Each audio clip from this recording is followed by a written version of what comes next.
यार बड़ी ईद आने वाली है और मुझे पता है आप लोगों ने सारा बकरा इसी फ्रिज के अंदर फिट करना है, मुझे सारा कुछ ही पता है। अच्छा वैसे मजाक कर रहा हूँ, मुझे पता है आप लोग सारा गोश्त बांट देते हैं। असल में आज हम आए हुए थे लाहौर सेंटर, यहाँ पे ना बड़ी कलेक्शन थी फ्रिजेस की, तो हमने सोचा क्यों ना इस पे आप लोगों के जो क्वेश्चन है ना वो पूछे फरहान भाई से। तो अस्सलाम वालेकुम फरहान भाई, क्या हाल है?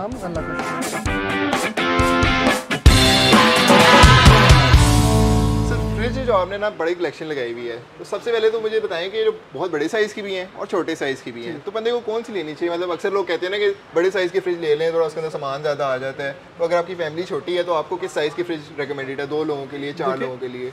बात तो वही है ना, आपको अगर फ्रिज बड़े साइज़ की ज़रूरत है वो बड़ी फैमिलीज़ के लिए होती है। आप ज़ाहिरी बात है, अगर 2 पर्सन है तो आपको मीडियम या उससे भी एक स्मॉल और सेकंड मीडियम भी होता है, ठीक है। तो मैं आपको रिकमेंड करूँगा कि आप मीडियम साइज़ के ले जाएँ, क्योंकि हो सकता है इन फ्यूचर आपकी फैमिली बड़ी हो जाए। ये कौन सा रोज़ रोज़ लेनी है, कम से कम 8, 10, 12 साल एक फ्रिज आप चलाते हैं, तो आप कम से कम जो है ना मीडियम साइज़ में आपको रिकमेंड। अच्छा सर, अक्सर लोग ये भी कहते हैं कि बड़ी फ्रिज हो या छोटी फ्रिज हो बिल एक जैसे ही आता है, तो ये है कि नहीं है? नहीं, बहुत डिफरेंस होता है, उसका कंप्रेसर, उसका साइज़, उसकी इलेक्ट्रिक कंजप्शन बहुत ज़्यादा डिफरेंस होता है।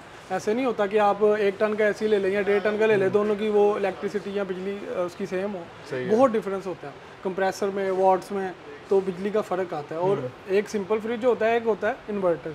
इन्वर्टर में ये है कि आप 15 to 20% एक्स्ट्रा बिजली सेव करते हैं। वैसे तो कंपनीज कहती हैं कि 75% अप टू 75% सेविंग है, लेकिन आजकल जिस तरह का मौसम है, गर्मी है, तो थोड़ा सा डिफरेंस पड़ जाता है। सर्दियों में ज़्यादा बिजली की बचत होती है, क्योंकि लाइट बार बार नहीं जाती, लाइट बार बार जाने की वजह से बिजली में बहुत ज़्यादा। अच्छा सर, इसमें एक और चीज़ है, अक्सर लोग कहते हैं कि जो इन्वर्टर की कूलिंग होती है ना वो हमेशा कम होती है नॉन इन्वर्टर से। हाँ, तो फ्रिजेस में भी ऐसा है?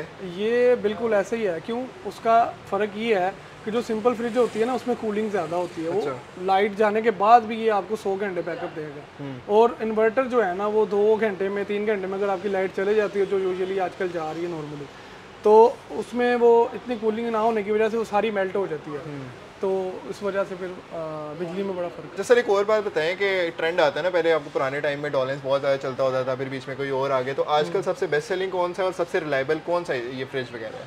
सही। अच्छा, पहले हमारे पास था डोलेंस और एक पेल, जो हमारे पाकिस्तान में या लाहौर में लोकल यही चल रहा है। इसके बाद फिर कई लोग आए, कंपनियां आई, जैसे कि हायर आया, इलेक्ट्रोलक्स आया, और ग्रीन ने इसको फ्रिज बनाना शुरू किया, तो लोगों ने उसको भी बड़ा हायर ज़्यादा फ्रिज चल रहा है आजकल, बहुत अच्छा है। उसके बाद डोलेंस भी अच्छा है, पेल भी अच्छा है। इसी तरह काफ़ी कंपनीज इन हुई हैं, जैसे कि चैंग उंगरुबा भी है, काफ़ी हैं, 8-10 कंपनीज हैं जो इसको कंपटीशन आ गया हुआ, हर जगह पे कंपटीशन है। इसी तरह इलेक्ट्रॉनिक्स में भी कंपटीशन। अगर सर मेरे जैसे किसी बंदे ने फ्रिज लेनी है जिसको पता ही नहीं है फ्रिजेस का कुछ, और वो एक सेफ ऑप्शन चाह रहा है कि मतलब वो वैल्यू फॉर मनी चीज़ मिले, जितने पैसे दे उतना उसको फीचर भी मिले, चीज़ें भी मिले, रिलायबिलिटी भी मिले, काम ना निकाले, तो जिस तरह से लाइट जा रही है, तो फिर इन्वर्टर लें या नॉन इन्वर्टर लें? क्योंकि इन्वर्टर का पर्पस तो ये ना ज़्यादा देर चले तो कम बिजली खाएगा, तो जब हर घंटे या 2 घंटे बाद लाइट जा रही है तो फिर उसका, अभी भी लाइट गई हुई है, हम लोग जनरेटर पे शूट कर रहे हैं। मैं अभी आपको रिकमेंड यही करूंगा कि आप फिर सिंपल फ्रिज लें, क्योंकि लाइट का यहाँ पे इशू इस मुल्क में कभी नहीं करता। तो इन्वर्टर महंगी लेने की समझ नहीं आती ना, क्योंकि लाइट तो जा रही है तो उसके इन्वर्टर का पर्पस नहीं पूरा हो रहा, ऐसे ही है। हाँ, ऐसे ही है। तो ये सिर्फ आपके अच्छे मौसम में या आपकी लोड शेडिंग खत्म हो जाए, इन्वर्टर तैन ही काम करेगा, नहीं तो अभी सिंपल फ्रिज ये है कि आपको 100 आवर्स का बैकअप देगा। सर ऐसे प्राइस में कितना फ़र्क होता है इन्वर्टर और नॉन इन्वर्टर का?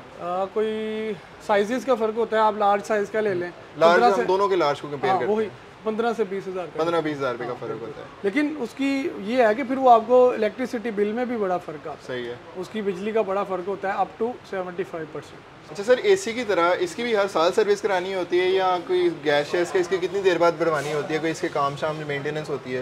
एक्चुअली ऐसे है कि एसी की और इसकी गैस में बहुत ज़्यादा डिफरेंस है। अच्छा। उसमें एक अमेरिकन गैस है और इसमें एक दूसरी गैस हो जाता है, यही अमेरिकन है, लेकिन दोनों में काफ़ी डिफरेंस होता है। वो R134 है और ये R132 समथिंग इस तरह, ठीक है।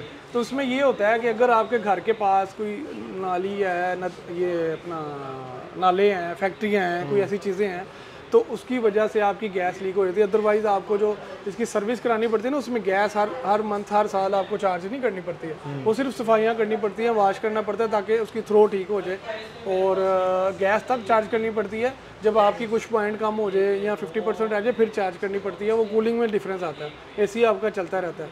और फ्रिजों की गैस तो ये 10-10 साल इसको लीक होने का कोई इशू नहीं है। कभी सुना भी अगर आपकी कोई, हाँ, अगर आपके कोई पास इसके भी वही सीन है कोई ज़्यादा ही वो गैसेज या कोई ऐसा फैक्ट्री एरिया है, कोई केमिकल की फैक्ट्री है, तो इसकी वजह से इसको कोई पाइप लीक हो जाता है। अदरवाइज ये 10-10 साल इसकी गैस कहीं नहीं जाती। और कंपनियां अभी फ्रिज की और एसी की 12 साल की मुकम्मल गारंटी दे रही है गैस की। सही है। तो इसका मतलब है इसमें अमेरिकन गैस चली हो तो इतनी जल्दी इसको वो खारिज नहीं होती। सर आजकल ना यूपीएस का, जो कि लाइट इतनी जा रही है, पहले भी जिक्र किया, तो यूपीएस का और सोलर पे बड़ा सीन है कि लोग ना फ्रिज वगैरह चलाना चाहते हैं यूपीएस या सोलर पे, तो फ्रिजेस चल सकती हैं उसके ऊपर या कुछ स्पेशल करना पड़ता है और एक और चीज़ की स्टेबलाइजर की ज़रूरत है कि नहीं है?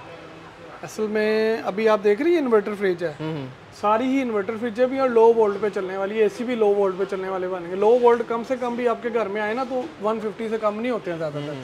150 का मतलब है कि ये आपकी फ्रिज भी चलाएगा इन्वर्टर, ठीक है, energy saving with inverter, energy saver है।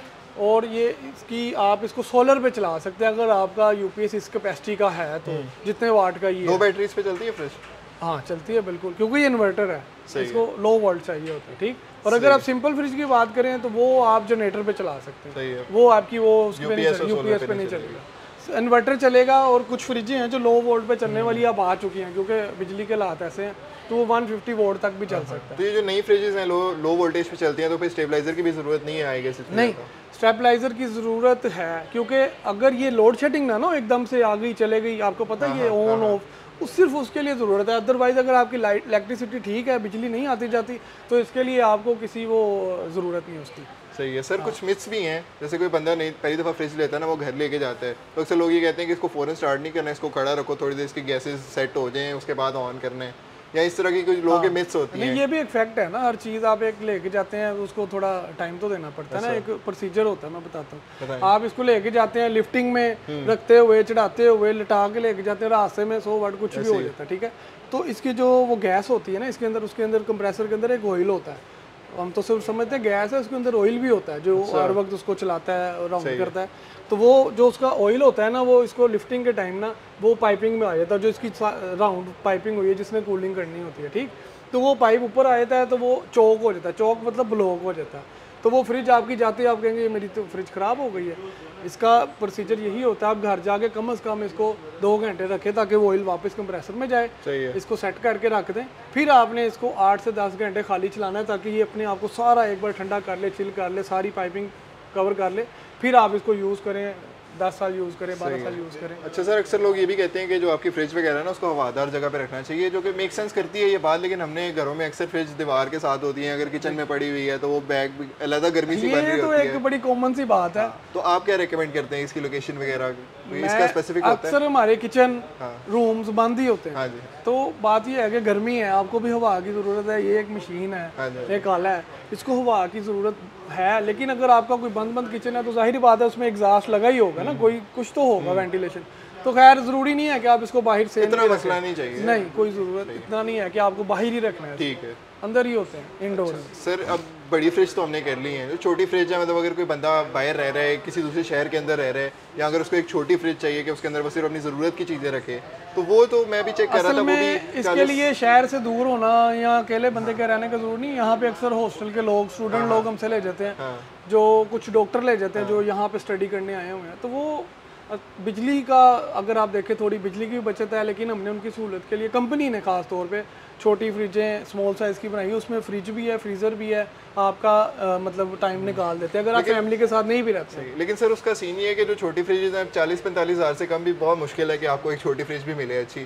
तो ये किस प्राइस रेंज से स्टार्ट हो रही है? प्राइसेस का तो हम कुछ नहीं कह सकते हैं, हर चीज़ की जैसे डॉलर अप होता है, गोल्ड, इलेक्ट्रॉनिक, मोबाइल, हर चीज़ ये सबसे पहले ये हमारे कंट्रोल में नहीं है, ऐसी है। तो जाहिर बात है आप इसको डॉलरों में ही काउंट किया जाता है, क्योंकि सारा पार्ट्स चाइना से या दूसरी सिटी से आता है, डॉलर्स भी हायर भी चाइना से ले रहा है, तो फिर वो डॉलर्स में ही सारी इसकी होती है बाइंग, तो फिर साथ ही अप हो जाता है।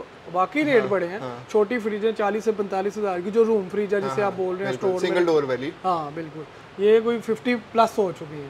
सही है, तो 50 प्लस ये है। और अगर मीडियम साइज की इस तरह की कोई फ्रिज है, वो किस प्राइस रेंज में मिल रही है? ये एक तो ये भी मीडियम साइज फ्रिज है, हाँ जी, इसको देख लें, ये 1 लाख की है।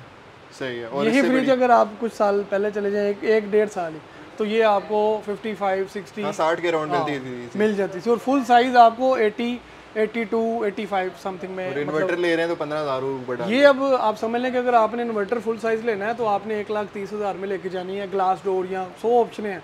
ये पहली वही शीट है। फिर अगर आप ग्लास डोर में लेते हैं तो ग्लास डोर भी यहीं लगी, आपको मैं अभी दिखाऊंगा। ठीक है। तो उसकी थोड़ा प्राइस ज़्यादा है, 10,000 का डिफरेंस होता है। आजकल ग्लास डोर चल रहा है, इसमें डेंट आ जाता है, उसमें डेंट नहीं आता, उसमें स्क्रैच नहीं आता। तो अच्छा सर, ईद का टाइम आ रहा है और वैसे स्टार्ट के अंदर एक हमने मजाक किया था, तो लोग ना डीप जो फ्रीजर्स होते हैं उनमें बड़े इंटरेस्टेड होते हैं। जैसे छोटे होते दुकान से वो उसके अंदर से जूसेस निकालते थे, तो वो आपने भी कुर्बानी करनी है, मैंने भी करनी है इंशाल्लाह। तो मुझे खाली मैंने ही नहीं कुर्बानी करनी, मुझे और भी मेरे रिश्तेदारों से, दोस्तों से कोई ना कोई तो आएगा ना, तो उसके लिए सबको ज़रूरत होती है। अब ये तो नहीं कि आपने पूरा बकरा या पूरा ऊँट उसके अंदर रख लेना। लेकिन ये है कि जब लोग ईद से 10 दिन पहले परचेजिंग करते हैं ना, तो इसका मकसद हमें यही लगता है। लेकिन हमारा तो काम है, हम किसी को कह नहीं सकते हैं, सारा साल सेल होते हैं। गर्मी में ख़ास तौर पे फ्रिज, एसी, ये चीज़ें ज़्यादा सेल होती हैं। ईद के अलावा भी ना वो वाले जो डीप फ्रीजर्स होते हैं वो इतने कॉमन नहीं होते, उसकी क्या वजह है? मतलब बिल ज़्यादा आता है या क्या हिसाब नहीं, वो स्पेस ज़्यादा लेता है। हमारे घरों में स्पेस कम है, हाँ, स्पेस कम होती जा रही है, लोग बढ़ते जा रहे हैं, घर छोटे होते जा रहे हैं, बस यही मसला है। ये एक साइड पे आप खड़ा कर देते हैं, लेकिन जिनकी फैमिलीज बड़ी हैं, जिनके पास ज़्यादा स्पेस है, अभी भी वो यही लेके जाते हैं, क्योंकि इसमें आप ज़्यादा सामान, हर चीज़ इसको अच्छी तरह डील कर सकते हैं। सर अब मैंने फ्रिजेस पे तो बहुत ज़्यादा कर लिया, लेकिन यहाँ पे ना मुझे कुछ कूलर भी नज़र आ रहे हैं, और मैं आपसे कूलर्स का पूछूंगा। वैसे मौसम तो कूलर्स का जा रहा है, हब्स वाला मौसम आ रहा है, शुरू हो रहा है। नहीं, अभी कूलर में भी हब्स वाला भी आपको मैं बता देता हूँ। कूलर में भी बड़ी ऑप्शंस आ गई हैं। पहले कूलर होते थे देसी, लोहे वाले, मेटल बॉडी के। अभी आपके साल 10 साल लाइफ टाइम कूलर आ गए, ये देख सकते हैं आप कैमरे में। तो प्लास्टिक बॉडी के कूलर आ गए हैं, जिसमें इम्पोर्टेड लगी होती है मोटर इसकी? हाँ जी, नहीं मोटर इम्पोर्टेड नहीं होती, ये कूलिंग पैड लगे हुए हैं। अच्छा। ये इम्पोर्टेड होते हैं, जो कि ये 10 साल भी इनको कुछ नहीं होता। आप इसको सीजन में यूज़ करें, बिल्कुल गत्ते वाले हैं। आप 6 मंथ, 4 महीने, 6 महीने गर्मियों में यूज़ करें, इसको धो के वॉश करके पूरे किट को ही आप ऐसे ही पैक करके रख दें, फिर अगले साल निकाल लें, आपको खस्से नहीं भरनी पड़ेंगी। सही है। और ये ऐसी चीज़ है कि ये हब्स में भी काम करती है। इसके अंदर कूल बैंक की बोटल्स भी लगी हुई हैं, जिसको आप फ्रीज करके जमा के बर्फ इसमें आप रखेंगे, आपको एसी से ज़्यादा। वो आप दिखा भी रहे थे पहले जरा। हाँ, इसमें आपको नज़र आएगा। हाँ सही। तो ये देखें, ये हाँ बोटल्स हैं। सही है। इसमें केमिकल होता है, और ये आप इसको फ्रीज करके जमा लेते हैं, तो ये 8 से 10 घंटे निकाल जाता है। सही है। तो ये इसका बहुत ज़्यादा फ़र्क पड़ता है कि आप समझ लें कि आप एसी से कंपेयर कर सकते हैं। नॉर्मल जो लाहौरी कूलर टाइप से चल रहा होता है उसमें और इसमें एक ये फ़र्क तो है कि बॉडी चूंकि प्लास्टिक की है, तो उसमें करंट ये आपका लाइफ टाइम हो गया, करंट नहीं आएगा, हब्स नहीं करेगा, और वो 1 साल में गल जाती है। नेक्स्ट मंथ में आपको उसकी खस्सें भी नेक्स्ट ईयर में आपने उसकी खस्सें भी चेंज करनी है। और जाहिर बात है, वो पानी डालेंगे तो उसमें अर्थ, करंट, ये वो, उससे आपकी जान छूटती है। सर एक तो बिल में कितना फ़र्क है और इस पूरी मशीन में कितना फ़र्क है? उसमें जो होती है देसी पंप और देसी मोटर लगी होती है, वो समझ लें कि आपका मीटर घुमा देगी। एसी सिंपल स्प्लिट एसी चलाने के काबिल है वो, उसका मुकाबला करती है। और ये इसमें आप समझ लें कि छोटा वाटर पंप लगा हुआ है, जो कि आपने अक्सर देखा होगा फिशों के वो उसमें भी लगा होता है, एक्वेरियम्स में। तो ये उतना लगा, और ये यूपीएस पे भी आप लोग चला रहे हैं। हमने इसके ऊपर लिख के लगाया हुआ है कि ये यूपीएस पे भी आप इसको ऑन कर सकते हैं। इतना कम लो वोल्ट में चलता है, तो इसकी कितनी बिजली आएगी आप खुद देखें, कितना बिल आएगा। अच्छा, अभी फरहान भाई ने बताया कि फ्रिजेस तो हो गई हुई हैं बहुत महंगी, और ये चीज़ें महंगी होती रहनी है। तो अगर कोई बंदा लेना चाह रहा है कम बजट के अंदर, थोड़े सस्ते पैसों के अंदर, या अगर वो नहीं भी लेना चाह रहा है, तो नहीं में अक्सर इंस्टॉलमेंट्स वगैरह का हम सुनते हैं, तो उसका थोड़ा सा बताएं क्या प्रोसीजर क्या होता है, डॉक्यूमेंट्स क्या चाहिए और कहाँ से जाके लें? एक्चुअली आजकल हालात भी ऐसे हैं, हर बंदा कैश पे बाय नहीं कर सकता। 1.5 लाख का फ्रिज, 1.5 लाख का मोबाइल, कोई भी ऐसी इलेक्ट्रॉनिक बाइक, कोई भी चीज़, लाख से कम तो कुछ नहीं आता। हाँ, तो हम हर चीज़ को डील कर रहे हैं, कैश पे भी और इंस्टॉलमेंट पे भी। सही है। बड़ी ही इजी इंस्टॉलमेंट्स हैं। अगर आपको इंस्टॉलमेंट पे कोई चीज़ चाहिए हो, आप डायरेक्ट OLX पे जाएँ, सर्च करें, bike, computer, laptop, electronics, everything हमारे पास है। उसको हम बड़े ही आसानी से, कस्टमर हमें OLX पे सर्च करता है, उस पर हमारा कॉन्टैक्ट नंबर दिया होता है, वो हमारे पे डायरेक्ट कॉन्टैक्ट करते हैं, और हम उन्हें प्रोसेस बताया था। प्रोसेस ये है कि हमें एक सिक्योरिटी चाहिए होती है और एक सिक्योरिटी चेक चाहिए होता है, और सेम डे में हम कस्टमर को चीज़ प्रोवाइड कर देते हैं। और सिक्योरिटी डिपॉजिट 15-20% कितना होता है? अभी तो हम फर्स्ट इंस्टॉलमेंट पे भी दे रहे हैं। सही है। कोई इतना बड़ा इशू नहीं है, सबके लिए ईजी है, क्योंकि हालात ऐसे हैं, इसलिए हम सबको हालात को देखते हुए बहुत आसानियाँ कंपनी ने दी हुई हैं। सही हो। तो अगर किसी को भी कोई चीज़ चाहिए, तो मेरा ये मैसेज है आप सबके लिए कि आप OLX पे जाएं और सबसे पहले लाहौर सेंटर को सर्च करें, लीज हब को सर्च करें, वहाँ पे आपको हर चीज़ मिलेगी, लीजिंग पे भी और कैश पे भी। तो ये तो आपने बड़ा अच्छा कर दिया। तो यार इतनी गर्मी में फरहान भाई ने जो ठंडी ठंडी चीज़ों के बारे में बताया ना, दिल खुश हो गया। मतलब ठंडे एसी प्राइसेस वगैरह बताया, इन्वर्टर के अंदर क्या फ़र्क है, कूलर्स वगैरह, मिनी फ्रिजेस वगैरह और डीप फ्रीजर भी इसके अंदर आप लोगों ने वैसे ईद के अंदर कुछ नहीं रखना, आप लोगों को पहले भी बताया था। तो अब आप लोगों का एक ही काम रह गया कि फॉलो कर लें और सब्सक्राइब भी कर लें, और आपका जो दोस्त लेना चाह रहे हैं ना फ्रिज वगैरह, तो एक पूरी गाइड है, उसको भेज दें ताकि वो अच्छी चीज़ ले सके। थैंक यू फरहान भाई। थैंक यू सो मच आपको।